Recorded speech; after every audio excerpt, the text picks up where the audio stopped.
क्या कभी आपने सोचा है, जिस ब्रिटेन को दुनिया इंसाफ, सभ्यता और शांति की मिसाल मानती है, वही अब आग और नफरत की लपटों में क्यों जल रहा है?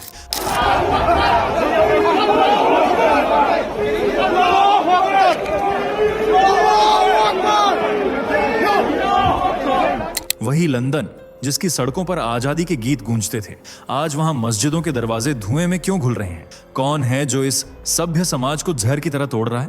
और किसके आदेश पर ब्रिटेन की मस्जिदें अब खामोश हो चुकी हैं?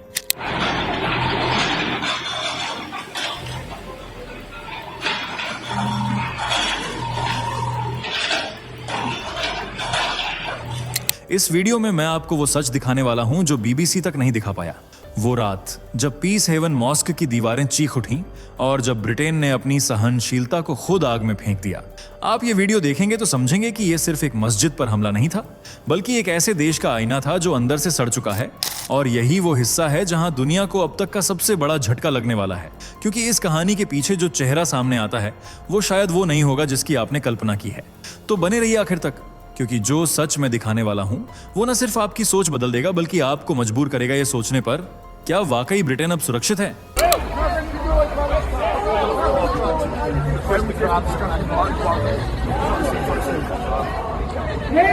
चलिए दोस्तों, जरा जल्दी से कमेंट करके बताइए आप फैक्ट मंत्रा चैनल को कब से देख रहे हैं।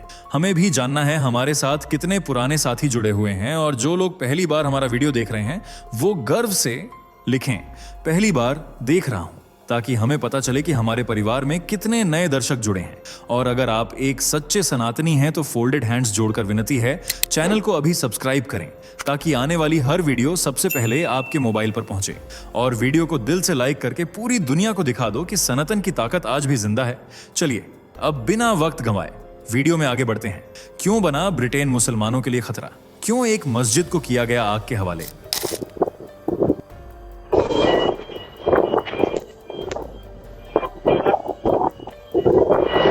कौन थे मस्जिद को आग में ध्वस्त करने वाले लोग? क्यों ब्रिटेन में मुसलमानों का बहिष्कार किया जा रहा है? क्यों लंदन से लेकर पूरा ब्रिटेन मुस्लिम विरोधी नारों से गूंज रहा है? क्या खता की है मुस्लिम शरणार्थियों ने? क्या ब्रिटेन को यहूदियों से भी नफरत है? क्या है आग उगलते ब्रिटेन की कहानी? चलिए जानने की कोशिश करते हैं। ब्रिटेन यूरोप के उत्तर पश्चिमी छोर पर बसा एक द्वीप समूह राष्ट्र है, जिसे यूके या यूनाइटेड किंगडम भी कहा जाता है, और इसी के अंतर्गत बसे हैं इंग्लैंड, स्कॉटलैंड, वेल्स और उत्तरी आयरलैंड। ब्रिटेन अपनी समृद्ध इतिहास, संस्कृति और प्रसिद्ध स्थलों के लिए जाना जाता है, लेकिन कुछ सालों से इसकी पहचान एक कट्टर, निर्दयी देश के रूप में हो रही है, जहां शरणार्थियों के साथ गैरों जैसा बर्ताव किया जाता है। उन्हें देश से खदेड़ने की कोशिशें होती हैं। Send them home, we want our country back, Muslim killers of our streets जैसे मुस्लिम विरोधी नारे लगाए जाते हैं। ब्रिटेन वासी वैसे तो शरणार्थियों को अपने देश में रखने के सख्त खिलाफ हैं, लेकिन सबसे ज्यादा अगर किसी से नफरत है तो वह मुसलमान हैं, जो लंबे समय से ब्रिटेन वासियों के निशाने पर हैं। इसी कारण समय समय पर देश में मुसलमानों के खिलाफ हिंसा भड़कती रहती है, और छोटी सी भी भूल उन पर कहर बनकर टूट पड़ती है। इसका जीता जागता उदाहरण देखने को मिला 29 मार्च 2025 को, जब ब्रिटेन दंगों की आग में झुलस उठा और मुसलमानों के खिलाफ जो नारेबाजी हुई तथा उन पर जो हमले किए गए, उसने हर किसी को हैरान कर दिया। दरअसल 29 जुलाई को उत्तरी इंग्लैंड के साउथपोर्ट में टेलर स्विफ्ट थीम वाले डांस इवेंट में बच्चों, बूढ़ों और जवानों सहित सभी लोग शामिल थे। चारों तरफ खुशी का माहौल था, लेकिन इसी बीच 6 से 9 साल की 3 छोटी लड़कियों का कत्ल कर दिया गया।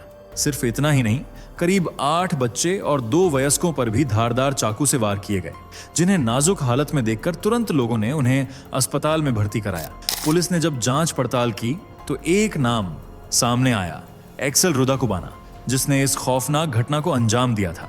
इसलिए पुलिस ने उसे गिरफ्तार कर मामले को शांत करने की कोशिश की, लेकिन यह मामला तूल पकड़ता चला गया, क्योंकि सोशल मीडिया पर किसी ने यह झूठी खबर फैला दी थी कि एक्सेल एक इस्लामवादी प्रवासी है। बस फिर क्या था, सो कि किन लोगों का गुस्सा मुस्लिम समाज के प्रति फूट पड़ा, और अगले ही दिन साउथपोर्ट में हिंसक मुस्लिम विरोधी प्रदर्शन शुरू हो गया, जिसमें कई मुस्लिमों को निशाना बनाया गया। मुस्लिम इलाकों में जमकर नारेबाजी हुई, और हद तो तब पार हो गई जब ब्रिटेन के लोगों ने अपना गुस्सा जाहिर करते हुए मस्जिदों को भी नहीं बख्शा और उन पर हमला करना शुरू कर दिया। और देखते ही देखते गुस्से की यह आग जंगल में लगी आग की तरह तेजी से फैलने लगी। पूरे ब्रिटेन में 20 से ज्यादा जगहों पर दंगे भड़क उठे। मेट्रोपॉलिटन पुलिस ने हिंसा फैलाने वालों में से करीब 111 लोगों को गिरफ्तार किया। साथ ही इन दंगों में घायल हुए 5 अधिकारियों की भी रिपोर्ट साझा की। दंगाइयों का यह गुस्सा वैसे तो मुस्लिम पक्ष के खिलाफ था, लेकिन जब पुलिस ने विरोध प्रदर्शन को शांत करने की कोशिश की तो प्रदर्शनकारियों ने पुलिस को भी नहीं छोड़ा। करीब 50 से ज्यादा पुलिस अधिकारियों को गहरी चोटें आईं और एक पुलिस वैन को भी आग के हवाले कर दिया गया। इस तरह एक छोटी सी गलतफहमी सुंदरलैंड, प्लायमाउथ और बेलफास्ट सहित 20 से ज्यादा जगहों पर दंगे भड़काने में कामयाब हो गईं। भले ही ब्रिटेनवासी गलतफहमी का शिकार हुए हों, लेकिन उनके अंदर जो मुसलमानों के प्रति गुस्सा था वह इस बहाने दुनिया के सामने आ गया। और नफरत की यह ज्वाला सिर्फ सामाजिक नहीं रही, बल्कि धार्मिक भेदभाव का हिस्सा भी बन गई, जिसका ताजा सबूत 4 अक्टूबर 2025 को देखने को मिला। और इस घटना ने ब्रिटेन में रहने वाले मुसलमानों को अंदर तक झकझोर कर रख दिया, जबकि दुनिया भर के मुस्लिम भी ब्रिटेन से सख्त खफा दिखाई दिए। ये घटना इंग्लैंड के दक्षिणी तट पर स्थित ब्राइटन के पास पीस हेवन शहर में घटी है। यहाँ एक छोटी मस्जिद बनी हुई है जो महज 4 साल पहले ही नमाजियों के लिए खोली गई थी। ये मस्जिद इतनी छोटी है कि इसमें सिर्फ 10 से 15 लोग ही नमाज अदा कर सकते हैं। 4 अक्टूबर की रात करीब 8:15 पर नमाज के बाद इस मस्जिद को बंद कर दिया गया था और सिर्फ 2 लोग ही मस्जिद के अंदर बैठे हुए थे। इनमें एक तो मस्जिद के चेयरमैन थे और दूसरे उनके साथी। ये दोनों चाय पीने के लिए मस्जिद में रुके थे। सब कुछ शांत और सामान्य था, लेकिन अचानक मस्जिद के बाहर एक जोरदार धमाका हुआ, जिसकी आवाज सुनकर दोनों आदमी जल्दी से दरवाजे की तरफ भागे और देखा कि मस्जिद का मुख्य गेट आग की लपटों में झुलस रहा है और ये आग तेजी से फैलती ही जा रही थी। इससे पहले कि मस्जिद का अंदरूनी हिस्सा भी इस आग की गिरफ्त में आता, जल्दी से दोनों किसी तरह बचते बचाते मस्जिद से बाहर निकल आए। बाद में जब यह खबर पुलिस तक पहुंची तो पुलिस ने मामले की गंभीरता को देखते हुए तुरंत घटनास्थल पर पहुंचकर जांच शुरू कर दी। जब चेयरमैन और दूसरे व्यक्ति से पूछताछ की गई तो मस्जिद प्रबंधक ने बताया कि हमलावरों को मस्जिद में बैठे लोगों का पता था या नहीं, यह नहीं कहा जा सकता, लेकिन इस घटना से यह साफ पता चल गया है कि हमलावरों का इरादा मस्जिद को आग में जलाकर खत्म करना था, इस्लामिक स्थल को नुकसान पहुंचाना था। आगे चेयरमैन ने यह भी कहा कि इस हमले में उनकी जान आसानी से जा सकती थी, लेकिन किसी तरह वे मौत के मुंह से बाहर निकल आए। ये पूरी बात बताते हुए चेयरमैन डर और घबराहट की वजह से बुरी तरह कांप रहे थे। और जब आस पड़ोस में रहने वाले मुसलमानों को इस घटना की जानकारी मिली तो वे भी बेहद खौफजदा हो गए, क्योंकि अब मामला सिर्फ देश से निकालने तक सीमित नहीं था, बल्कि उनके धार्मिक स्थलों को भी निशाना बनाया जा रहा था। इस घटना से ब्रिटेन में धार्मिक हिंसा भड़क सकती थी, इसलिए पुलिस ने कोई लापरवाही नहीं बरती और मस्जिद पर हमला करने वालों की जांच पड़ताल में जुट गई। इस जांच में पुलिस का साथ दिया मस्जिद के बाहर लगे कैमरों ने। जब पुलिस ने उनकी पिछली फुटेज देखी तो उसमें 4 अक्टूबर की रात हुई घटना का पूरा डेटा मौजूद था और साफ दिखाई दे रहा था कि रात करीब 8 बजे के आसपास 2 लोग मस्जिद के पास आते हैं जिन्होंने अपने चेहरे को पूरी तरह ढक रखा था। इसके बाद वे दरवाजे को बार बार खींचते हैं, उसे धक्का देते हैं, लेकिन जब दरवाजा नहीं खुलता तो वे दरवाजे, फर्श और बाहर खड़ी कार पर पेट्रोल छिड़ककर आग लगा देते हैं।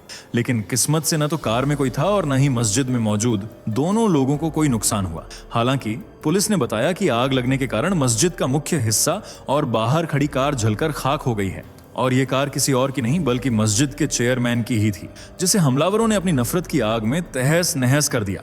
मस्जिद प्रबंधक ने दुख जताते हुए कहा, उनकी कार का सिर्फ ढांचा ही बचा है। पुलिस ने इस घटना से जुड़े 3 स्थानीय लोगों को भी अरेस्ट कर लिया है। इन लोगों को जान को खतरे में डालने के इरादे से आगजनी के शक में गिरफ्तार किया गया है। पुलिस ने इस मामले की गंभीरता को देखते हुए कहा है कि ये घटना इस्लामोफोबिया से प्रेरित है और मुसलमानों से नाराजगी जताने वालों में से किसी ने इस घटना को अंजाम दिया है, क्योंकि वे नहीं चाहते कि मुसलमान उनके देश में रहें। यही वजह है कि समय समय पर मुसलमानों के खिलाफ हिंसा भड़कती रहती है। मार्च 2025 तक इंग्लैंड और वेल्स में करीब 3400 से ज्यादा मुस्लिम विरोधी घृणा अपराध दर्ज किए गए हैं, जो पिछले वर्षों की तुलना में करीब 19% ज्यादा हैं। इन धार्मिक घृणा अपराधों में से 44% में मुसलमानों को निशाना बनाया गया है, लेकिन मस्जिद पर जो हमला हुआ है उसने मुसलमानों की रातों की नींद और दिन का सुकून छीन लिया है और मुस्लिम समाज में ब्रिटेन वासियों के खिलाफ भारी आक्रोश देखने को मिला है। यह आक्रोश दंगों में तब्दील ना हो जाए, इसके लिए खुद ब्रिटेन के प्रधानमंत्री कीर स्टारमर ने मामले की जांच पड़ताल अपनी निगरानी में करवाई है। साथ ही मुस्लिम पक्ष को समझाने और शांत करने के लिए 23 अक्टूबर 2025 को पीस हेवन मस्जिद का दौरा भी किया था, जहां उन्होंने मुस्लिम समुदाय के कुछ वरिष्ठ लोगों से मुलाकात की और घटनास्थल का भी अच्छे से मुआयना किया। जिन जिन इलाकों को नुकसान पहुंचा है उन पर भी नजर डाली। मुसलमानों के साथ हुए इस भेदभाव को देखकर कीर स्टारमर काफी ज्यादा दुखी भी हुए। उन्होंने कहा, किसी भी समुदाय पर कोई भी हमला पूरे देश और हमारे साझा मूल्यों पर हमला होने के बराबर है। अब मुस्लिम समुदाय पर हुए हालिया हमलों ने दिखा दिया है कि हमें इनके लिए और ठोस कदम उठाने की जरूरत है। इसलिए कीर स्टारमर ने मस्जिदों और मुस्लिम धार्मिक केंद्रों को उनके हक की सुरक्षा के लिए 10 मिलियन पाउंड यानी लगभग 13 मिलियन अमेरिकी डॉलर की फंडिंग देने का ऐलान किया है। ये फंडिंग मस्जिदों की सुरक्षा परियोजना का ही हिस्सा है। इस अतिरिक्त फंडिंग से 600 से ज्यादा मस्जिदों और मुस्लिम केंद्रों को सीसीटीवी कैमरों से लैस किया जाएगा। साथ ही अलार्म सिस्टम, लाइट्स और सुरक्षा कर्मियों का भी खास इंतजाम होगा। ब्रिटिश मुस्लिम ट्रस्ट की सीईओ अखिला अहमद ने फंडिंग के इस फैसले पर खुशी जताते हुए कहा है, ये कदम मुस्लिम समुदाय को बिना किसी डर के जिंदगी गुजारने में मदद करेगा। हम सरकार के इस फैसले को खुलकर समर्थन देते हैं। जबकि गृह सचिव शबाना महमूद ने भी कीर स्टारमर के इस कदम को सभी समुदायों के अधिकारों की रक्षा का प्रतीक बताया है और कहा है कि सरकार इस अपराध के खिलाफ सख्त से सख्त एक्शन लेगी। वहीं लिबरल डेमोक्रेट सांसद जेम्स मैक्लेयरी ने मस्जिद की आगजनी घटना की खुलकर आलोचना की है और सोशल मीडिया प्लेटफॉर्म एक्स पर लिखा है, पीएस हेवन की मस्जिद में आगजनी की खबर सच में खौफनाक है। ये मस्जिद मेरे इलाके के लोगों के बीच एक बेहद खास धार्मिक स्थल है। पुलिस इस मामले को हेट क्राइम मानकर जांच को आगे बढ़ा रही है। हालांकि ये कोई पहली घटना नहीं है जब कुछ संगदिल लोगों ने मस्जिदों और मुसलमानों को निशाना बनाया हो, बल्कि इससे पहले भी ऐसी अनेक घटनाओं को अंजाम दिया जा चुका है। कुछ समय पहले ब्रिटेन के बर्मिंघम शहर की एक साथ 5 मस्जिदों पर हमला किया गया था। जब मस्जिदों के साथ तोड़फोड़ की गई तो आसपास के लोगों ने तुरंत मिडलैंड्स पुलिस को इस बारे में सूचना दी और बताया कि एक शख्स बर्चफील्ड रोड पर जामा मस्जिद की खिड़कियां तोड़ रहा है।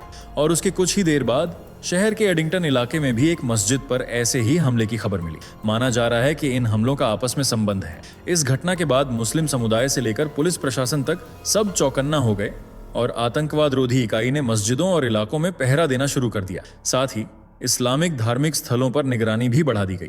मामला ज्यादा बिगड़ने से पहले ही काबू में आ गया।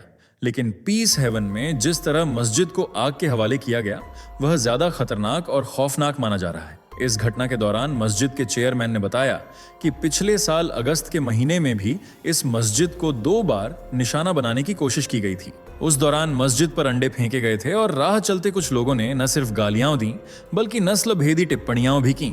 लेकिन मुस्लिम समुदाय खामोश रहा क्योंकि हमें नहीं मालूम था कि यह नफरत इतनी ज्यादा आगे बढ़ जाएगी।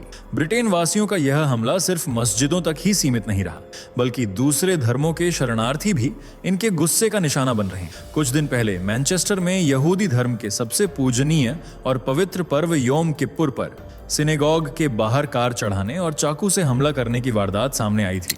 इस हमले में करीब 2 यहूदी अनुयायियों ने अपनी जान गंवा दी, जिससे पूरे शहर में बवाल खड़ा हो गया था। ब्रिटेन के प्रधानमंत्री कीर स्टारमर ने इस हमले की निंदा करते हुए कहा था कि नफरत फिर से सर उठा रही है और ब्रिटेन को इसे एक बार फिर हराना होगा।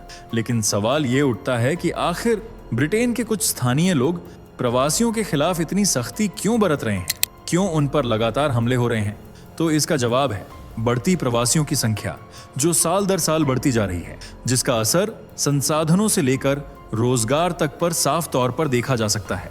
लोकल्स का कहना है कि प्रवासी उनका हक छीन रहे हैं। कंपनियों में लोकल्स से ज्यादा प्रवासियों की संख्या है और जब से प्रवासियों का दबदबा बढ़ा है तब से क्राइम रेट काफी ऊंचा हो गया है। इसलिए उन्हें उनके देश वापस भेज देना चाहिए। लेकिन वे यह भूल रहे हैं कि प्रवासी भी अर्थव्यवस्था को बूस्ट देने का एक बड़ा सहारा है और यह बात जनता भले ही ना समझे, लेकिन सरकार अच्छे से समझती है, इसलिए प्रवासियों के समर्थन में खड़ी रहती है। तो दोस्तों, आपको क्या लगता है? क्या प्रवासियों को अपने देश में पनाह देना सही है या नहीं? कमेंट में जरूर बताइएगा। अगर वीडियो पसंद आई हो तो इसे दिल खोलकर प्यार दें, ज्यादा से ज्यादा शेयर करें और हाँ, चैनल से जुड़े रहने के लिए चैनल को सब्सक्राइब करके बेल आइकॉन को जरूर प्रेस करें।